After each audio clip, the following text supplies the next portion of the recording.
Mountain biking hasn't been around for very long, but over the past 50 years, the drivetrains on our bikes have evolved and developed tremendously.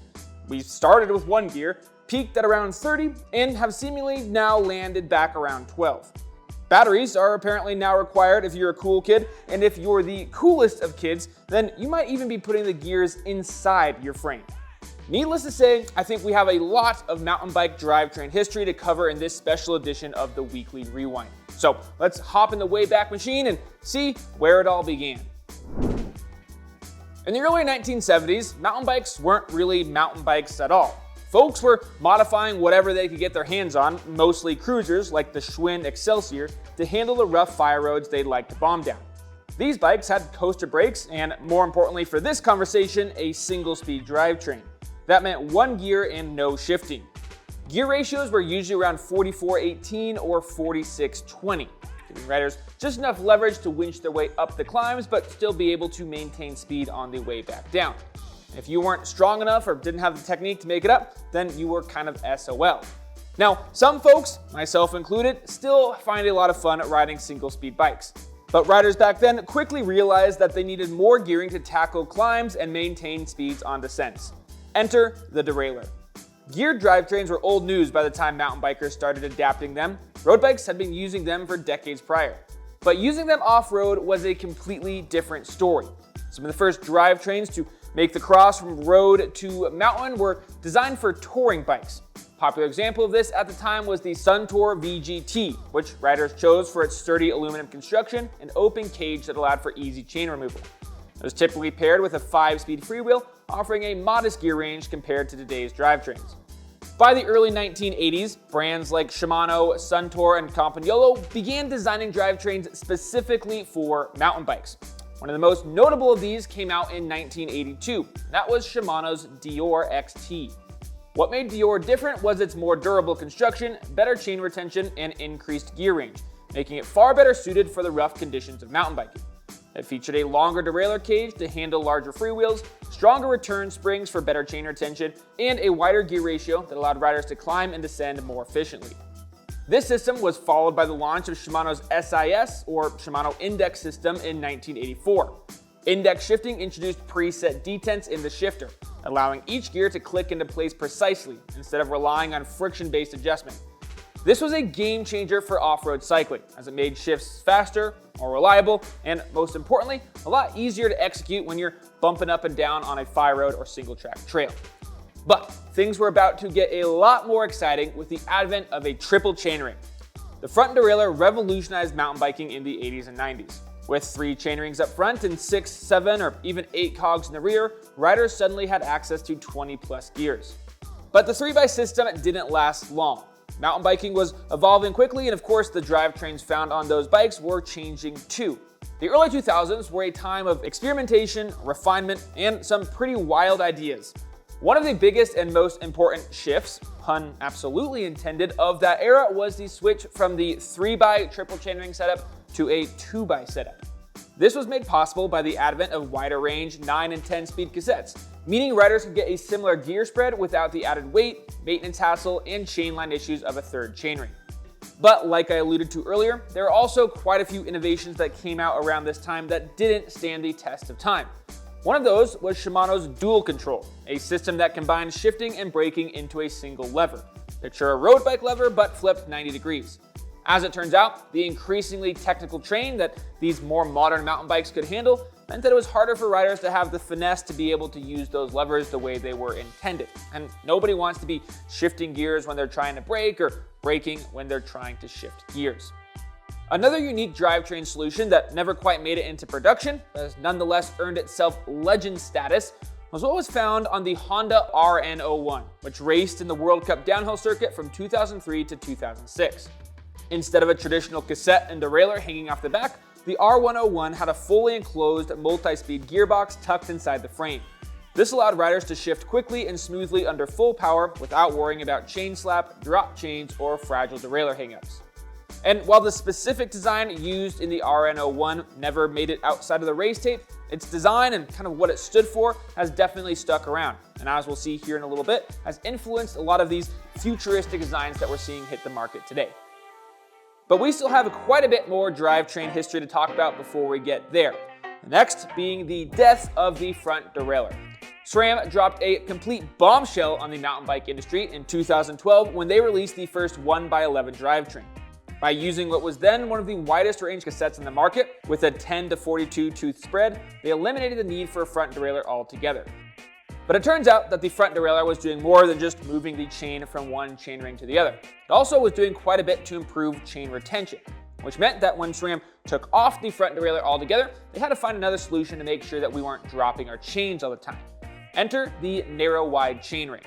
These improve chain retention by using alternating tooth profiles. Narrow teeth fit the inner chain links, while wide teeth fit the outer links, creating a tighter grip that prevents the chain from bouncing off. Another game-changing bit of derailleur tech came out shortly after, but this time it was Shimano leading the charge. The Shadow Plus clutch mechanism restricted excessive movement of the derailleur cage, significantly reducing chain slap and drop chains. Since then, every major drivetrain manufacturer has implemented a similar clutch design in their mountain bike derailleurs. Over the past 10 years, cassettes have only grown wider, with 12-speed setups like SRAM's 10 to 52 tooth cassette and Shimano's 10 to 51 tooth cassette dominating the market. Just when we thought we were starting to settle into a bit of a groove with drivetrain advancement, we saw yet another game changer come out in the mid-2010s, and that was electronic shifting. Shimano had already experimented with electronic shifting on road bikes, and in 2014, they introduced XTR Di2, the first electronic mountain bike drivetrain. The system replaced traditional cable-actuated shifting with precise, servo-driven shifts controlled by electronic signals. The result? Lightning-fast, consistent shifts with minimal maintenance. Then, in 2019, SRAM shook things up even more with the unveiling of their Eagle Access system, the first fully wireless MTB drivetrain. Unlike Shimano's Di2, which still required wired connection between components, SRAM's Access system used a completely wireless setup with Bluetooth connectivity. This eliminates cables altogether, reducing clutter and making installation a breeze. The same year, SRAM also introduced the Universal Derailleur Hanger, or UDH, a standardized derailleur hanger meant to work across different bike brands. Manufacturers were quick to hop on board because it simplified frame compatibility and made finding replacement hangers easy. But it turns out this was just a Trojan horse that SRAM was using to introduce something much bigger, because in 2023, they released their T-Type or transmission drivetrain. This features a direct mount derailleur that attaches directly to the frame without a hanger, something that wouldn't have been possible without a majority of frame manufacturers adopting the same dropout and derailleur hanger interface, aka the UDH.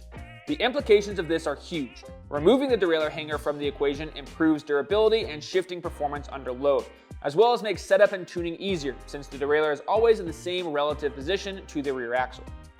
During this same stretch of time, the rise of high pivot suspension designs also added more drivetrain complexity. Placing the main pivot higher on the frame allows for a rearward axle path through its travel, which would result in a significant amount of chain growth and pedal kickback if not for an idler wheel. These small cogged wheels sit in line or at least close to the main pivot, eliminating the chain growth, but also adding their own set of issues, most notably increased drag. One of the biggest surprises of the last 5 or so years has been Shimano's slow response to both wireless shifting and a direct mount rear derailleur. And seeing as a lot of brands are going all in with this new technology, and some high-end frames are now only compatible with a wireless interface, you imagine it won't be long until Shimano's forced to adopt this rising trend. Heck, by the time you're watching this video or listening to this podcast, it might already be released. And if it is, let me know what you think of it in the comments. Despite all the advancement we've seen in derailleur-based drivetrains over the past 50 or so years, still quite a few riders and companies who are looking to get rid of them entirely. The precarious position of the derailleur on the frame makes them more vulnerable to damage and puts a lot of weight in a less than ideal position. The following ideas look to eliminate one or both of those negative attributes. The first and most mainstream of these is the gearbox. Gearbox drivetrains function similarly to automotive transmissions, using enclosed planetary or sequential gear systems housed within the bike's frame near the bottom bracket, and then it sends the power from there to the rear wheel with a belt or chain. One of the biggest advantages of a gearbox system is its durability and protection. Since all the moving parts are sealed inside the gearbox housing, they are far more resistant to mud, water, and debris compared to a traditional derailleur setup. Another major benefit is better weight distribution. Because the gearbox is positioned near the bottom bracket, it centralizes mass lower in the frame, improving bike handling and allowing suspension to function more effectively. Lastly, gearboxes allow you to shift without pedaling. All of the aforementioned reasons are why we've seen gearboxes, specifically the Pinion Smart Shift system, gain quite a bit of popularity in professional downhill racing. That said, there are some relatively significant drawbacks that have prevented wider adoption of gearboxes across other disciplines of mountain bikes. The biggest of these is probably their weight. Gearboxes are generally heavier than traditional derailleur setups. Another issue is efficiency loss. Some gearbox drivetrains suffer from high mechanical drag, meaning a small percentage of your pedaling power is lost due to the additional internal friction. Additionally, some riders feel that gearboxes lack the crisp, immediate response of derailleur-based setups, and they can often struggle shifting under load. While traditional gearboxes are definitely the most common of the futuristic drivetrain solutions we've seen pop up over the last couple years, there are quite a few other ideas being brought up by smaller manufacturers that bring some pretty cool ideas to the table as well. Up first is the Lao Bike Super Drive, which moves the derailleur away from the rear axle and integrates it into the frame. Instead of a traditional derailleur hanging off the dropout, Super Drive splits the system into two parts: a tensioner near the chainring to manage the chain slack, and a shifter mechanism tucked inside the frame to move the chain across the cassette. This design protects the derailleur from impacts, enhances suspension performance by reducing unsprung weight, and maintains reliable shifting in rough terrain. Another novel system is Trinity MTB's Center Hub, which claims to combine the shifting speed and consistency of a traditional drivetrain with the improved weight balance of a gearbox. It works by essentially moving the cassette to the center of the frame just ahead of the bottom bracket, and uses a series of chains to move power from the cranks onto the cassette and through to the rear wheel. And of course, how could we forget Ceramic Speed's driven concept, which ditches the chain altogether in favor of a shaft-driven system with ceramic bearings. This one is definitely still in the prototype phase. I don't think I've seen a working example on a full suspension bike yet. To be honest, it makes my head hurt just a little bit thinking about it, but nonetheless, it's cool to see what solutions people are coming up with. Now, don't think that SRAM and Shimano are gonna let all these other guys have all the fun. They've got some cool tricks up their sleeve as well.